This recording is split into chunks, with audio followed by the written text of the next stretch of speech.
안녕하십니까. 김광주입니다. 저는 개혁적 보수의 가치를 존중하는 경제학자입니다.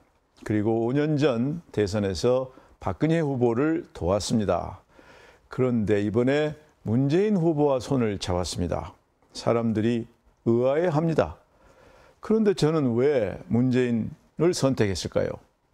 처음 문재인 후보 쪽에서 연락이 왔을 때 저는 안 만나려고 했습니다.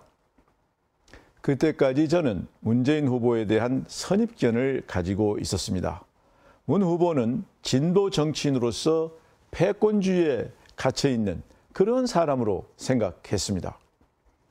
그런데 주변 사람들이 그런 선입견만 가지지 말고 직접 만나서 얘기를 나누고 나서 판단해 보라, 이렇게 조언하더군요. 그래서 마주 앉았습니다. 만나서 막걸리 잔을 부딪히다 보니 저의 그에 대한 선입견이 정확하지 못했다는 판단을 하게 됐습니다. 그는 매우 솔직했고 사고가 유연했습니다. 그렇다고 당장에 손잡을 수 있다는 생각까지 한 것은 아니었습니다. 인간적으로 호감을 느꼈지만 보수 경제학자인 저와 문 후보의 노선이 다르다고 생각했기 때문입니다. 그런데 얼마 뒤에 문재인 후보가 직접 제 연구원을 찾아오셨습니다. 그날 오랜 시간 이야기를 나누었습니다. 그 과정에서 문 후보는 이런 말을 여러 차례 강조했습니다. 이제 보수와 진보가 힘을 합쳐서 통합된 새로운 대한민국을 만들어야 하지 않겠습니까? 여러 번 강조하는 이러한 말에 저는 마음이 조금씩 움직였습니다. 사실 저는 지난 2년여 진보학자들과 꾸준히 대화하고 교류를 해왔습니다. 많은 사람들이 보수학자와 진보학자가 전혀 다른 생각을 가지고 있다고 생각하는데 그렇지 않습니다. 적어도 세상을 공정한 판으로 만들어야 한다는 목표는 보수학자나 진보학자나 같습니다. 그런데 문 후보의 목표도 같았습니다. 그렇기 때문에 저는 마음이 흔들리고 고민하기 시작했습니다. 저는 지난 2007년부터 박 전 대통령의 경제정책 조언자였습니다. 그런데 지금 돌아보면 된 게 거의 없습니다. 서민들의 삶은 더욱 어려워졌습니다. 저는 박 전 대통령에 대해서 매우 큰 기대를 갖고 있었습니다. 그러나 결과는 매우 실망스러웠습니다. 저는 오랫동안 그분의 폐쇄적인 리더십에 대해서 소통하려는 노력이 필요하다 하는 조언을 했습니다. 그러나 뜻이 통하지 않았습니다. 그래서 그분과 멀어졌습니다. 그런데 문 후보는 진영이 다른 저에게 오히려 진보학자들하고는 협력하면서 왜 나하고는 못한다는 것이냐 하고 꼬집었습니다. 그렇습니다. 경제가 어려운데 힘을 모아서 함께 경제를 살려내야 되지 않겠느냐 하고 문 후보가 말씀하셨습니다. 사실 동감했습니다. 그는 솔직할 뿐 아니라 마음이 넓게 열려있는 사람이었습니다. 우리 경제의 앞날에 대해서 평소에 걱정을 많이 하고 있는 하나의 전문가로서 저는 문 후보에게 힘을 보태 경제를 살리는데 일조하고 싶은 마음이 생겼습니다. 문재인 후보는 우리 경제를 살릴 제대로 된 통합을 원하고 있었습니다. 진보니 보수니 싸울 때가 아니고 힘을 합쳐서 이 난국을 헤쳐나가야 한다는 것입니다. 그러면 문재인 후보가 말하는 통합이 과연 이 시대의 시대정신일까요? 그렇습니다. 국민들은 이념, 지역, 계층 간의 갈등과 분열에서 벗어나 모든 국민이 하나가 되는 통합을 원하고 있습니다. 세계 역사를 보더라도 분열된 국가가 성공한 적은 없습니다. 문재인 후보는 이 시대가 원하고 필요로 하는 통합의 시대 정신을 누구보다 잘 알고 행동으로 실천하고 있는 것입니다. 그렇다면 무엇으로 어떻게 이 어려운 경제 난관을 극복할 것이냐? 저는 지난 2012년 대선 때 한국 경제의 진로를 이야기하면서 핵심 키워드로 사람을 제안했습니다. 경제는 사람이 먹고 사는 문제를 해결해야 합니다. 그러니까 경제정책은 사람들의 삶에 초점을 맞춰서 만들고 실행되어야 하는 겁니다. 그런데 문재인 후보에게 물어보았습니다. 당신이 생각하는 경제 패러다임의 핵심이 무엇입니까? 그분의 대답이 국민 한 사람 한 사람에게 사람다운 삶을 보장해 주는 것이었습니다. 문재인 후보도 경제 문제의 해답을 사람에게서 찾겠다는 것입니다. 저희 생각과 같았습니다. 통했습니다. 경제해법의 열쇠가 어떻게 사람일 수 있느냐? 문재인 후보가 사람 중심 성장 경제로 이 어려운 경제를 잘 헤쳐나갈 수 있겠느냐? 지금부터 하나씩 짚어보겠습니다.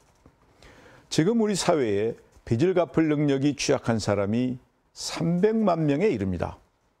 이 사람들은 매달 쓸 수 있는 돈이 100원이라고 하면 40원 이상을 빚 갚는 데 쓰고 있습니다. 이분들은 소득의 절대 수준도 낮고 보유하고 있는 재산도 별로 없기 때문에 빚을 갚고 나면 생활이 매우 어려워집니다. 현재와 같은 이 경기 침체가 계속되면 이분들의 생계는 대단히 크게 어려워질 것이 불보듯 뻔합니다. 이분들은 우리 국가 공동체의 일원입니다. 이분들을 어떻게 해야 합니까? 국가는 이분들의 생존권을 보장해야 합니다. 어떤 후보는 모든 것을 시장에 맡기자고 합니다. 시장이 회복되면 자연스럽게 이분들이 살아남을 수 있을 거라 합니다. 물론 그럴 수도 있겠죠. 그런데 시장이 자연스럽게 회복되는데 얼마의 시간이 필요할까요? 6개월 내에, 1년 내에 회복되면 문제가 없습니다. 그런데 일본의 경우 20년의 세월이 필요했습니다. 우리는 얼마를 기다려야 할까요? 이분들은 그 어려운 생활 여건에서 얼마를 기다려야 할까요? 1년, 5년? 그 사이에 이 어려운 영세 서민들은 어떻게 될까요? 3월 현재 50여만 명의 청년들이 일자리가 없어 절망에 빠져 있습니다. 일자리가 있다고 하는 청년들도 그중에 40% 정도가 편의점 알바 등 임시 일용직입니다. 이 젊은이들의 절망을 외면해도 될까요? 호주머니 사정이 넉넉한 금수저는 이러한 흑수저 서민들의 삶을 잘 모릅니다. 그래서 우리에게 흑수저 리더십이 필요한 겁니다. 문재인 후보는 전형적인 흑수저입니다. 그는 누구보다 흑수저의 마음과 그리고 평소의 생활의 어려움을 잘 압니다. 그래서 그는 사람을 얘기하는 겁니다. 요즘 우리 주변을 보면 어떤 사람이 돈을 잘 법니까? 요즘은 능력 있는 사람이 돈을 많이 법니다. 어느 포털 사이트의 창업자는 국내 모든 언론사들의 대주주가 연간 버는 돈보다 더 많은 돈을 벌고 있습니다. 어떤 젊은 게임업체의 창업자는 국내 10대 재벌의 대주주보다 더 부자입니다. 이들은 어떻게 돈을 벌었습니까? 능력이 있었기 때문에 그렇습니다. 그러면 능력을 키우려면 어떻게 해야 됩니까? 사람에게 투자해야 하는 것입니다. 그런데 우리 현실은 어떻습니까? 부잣집 자녀들이 더 좋은 교육을 받고 있습니다. 그래서 부잣집 자녀들은 더 많은 돈을 벌 수 있는 경쟁력을 갖게 됩니다. 때문에 양극화는 더 심해지고 있는 겁니다. 사람 중심 시장 경제라는 것은 부자든 가난하든 누구나 균등한 교육과 보육과 의료 혜택을 받도록 해서 모든 이들의 개인적 능력을 키워주자는 겁니다. 이렇게 해서 가난하다고 하더라도 자녀들의 능력이 키워져야 개천에서 용인할 수 있고 서민들의 생활에도 희망이 생깁니다. 어떤 사람들은 사람에 투자한다고 하면 그거 시간이 오래 걸리지 않겠느냐, 당장에 필요한 경기 부양은 어떻게 할 거냐 물어봅니다. 그런데 조금만 생각해 보면 사람에 투자하는 것은 곧 산업에 투자하는 것이라는 걸 알 수 있습니다.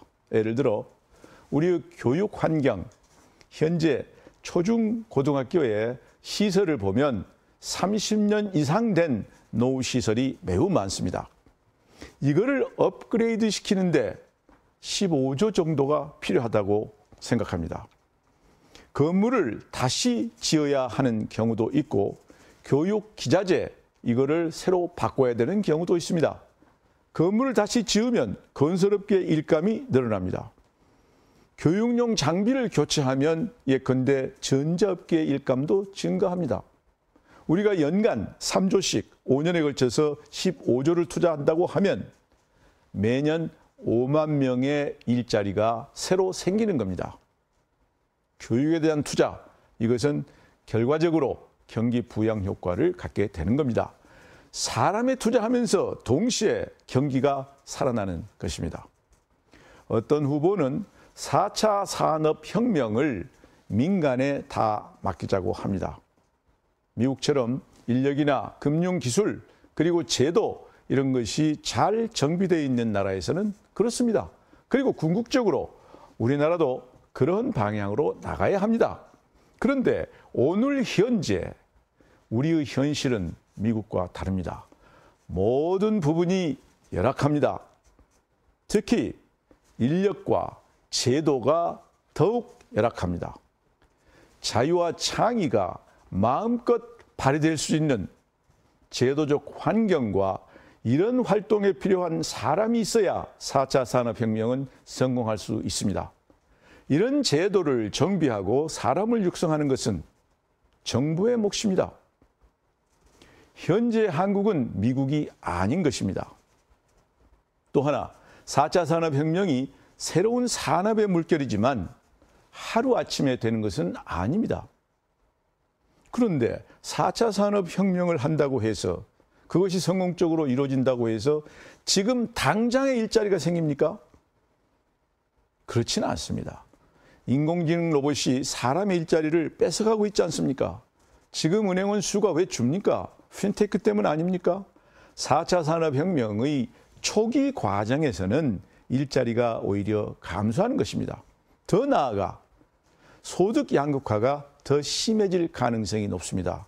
왜냐하면 새롭게 요구되는 기술이나 지식이나 이 기능을 획득하지 못하면 많은 사람들이 낙오하게 되는 것입니다. 때문에 교육이나 재교육이나 재훈련 등 산업에 대한 투자가 꾸준히 이루어져야 되는 것입니다. 4차 산업혁명은 지금부터 잘 준비하면 5 또는 10년 후쯤 성과가 나타날 것으로 봅니다. 그러나 그것도 사람에 꾸준히 투자해야 성공할 수 있는 것이고 양극화가 심화되지 않는 것이고 새로운 일자리가 만들어지는 것입니다. 사람에 투자해야 지금의 경제를 살리면서 동시에 미래의 먹거리까지 만들 수 있는 것입니다. 이것이 저희 경제 철학이자 문재인 후보가 말하는 사람 중심 성장 경제입니다. 어떤 사람들은 이걸 정부가 다 하겠다는 것이냐, 정부의 재정을 동원하겠다는 것이냐, 이런 염려를 합니다. 그런 염려 당연합니다. 그러나 좀 더 들어가 생각해 보면 그게 아닙니다. 문재인 후보가 주장하는 것은 정부가 사람에게 투자하는 환경을 만들어주자는 겁니다. 정부가 다 하겠다는 게 아닙니다. 민간이 하지만 민간이 혼자 하기에 힘이 붙이는 부분, 이거를 도와주겠다는 겁니다. 소득이 낮은 사람들이 꼭 필요로 하는데 기업들이 수익성 때문에 채우지 못하는 부분을 정부가 채워주겠다는 겁니다. 지금 우리 경제는 기업들이 잘 뛸 수 있는 환경을 조성하는 것이 급선무입니다. 기업들이 뛰는데 방해가 되는 장애물들을 제거해야 합니다. 우리 기업들은 전쟁터와 마찬가지인 세계 경제의 경쟁 속에서 살아남기 위해 애쓰고 있습니다. 그런데 국내 환경이 이런 기업들에게 장애물이 되어서야 되겠습니까? 문 후보는 이 환경 조성을 정부가 적극적으로 나서서 해주겠다는 겁니다. 정부가 기업이 활동하는데 장애물이 되는 것을 빗자루처럼 쓸어주겠다는 겁니다. 그래야 우리 경제의 물꼬가 트이고 기업이 살 수 있는 것입니다. 재벌 개혁도 같은 차원에서 추진해야 합니다.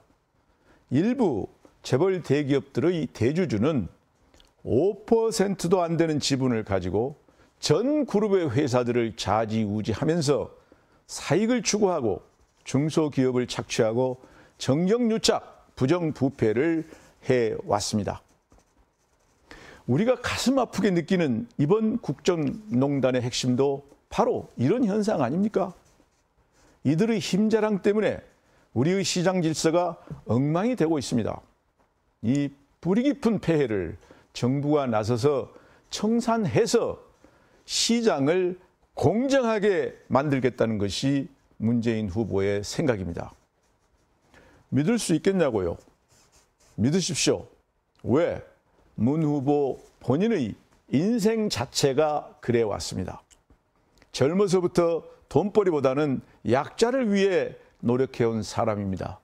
그가 평생 애써온 공정한 판이 만들어지면 우리 경제는 건실하게 살아날 것입니다. 오랫동안 경제학을 가르쳐온 저에게 많은 사람들이 경제란 뭐냐? 하고 묻는 경우가 많습니다. 저는 주저없이 경제란 선택이라고 말합니다. 제한된 시간, 자원, 돈, 모든 것이 다 제한되어 있지 않습니까? 이러한 제한된 조건 속에서 무엇을 선택할 것이냐, 어느 쪽 길로 갈 것이냐, 이게 다 경제의 기본 문제입니다. 지금 우리 경제는 선택의 기로에 섰습니다.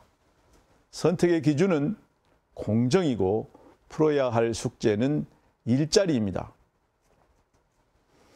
방법은 하나입니다. 사람에게 투자하고 공정한 판을 만들어서 산업을 발전시키고 좋은 일자리를 만드는 것입니다. 이렇게 하면 자연스럽게 우리 사회의 갈등의 원인인 양극화도 해소됩니다. 그럼 이 일을 누가 하겠습니까? 든든한 대통령, 서민의 삶을 잘 알고 있는 대통령, 흑수저 대통령만이 할 수 있습니다. 미래에 우리가 엄지척 할 수 있는 선택. 그래서 저는 문재인입니다. 감사합니다.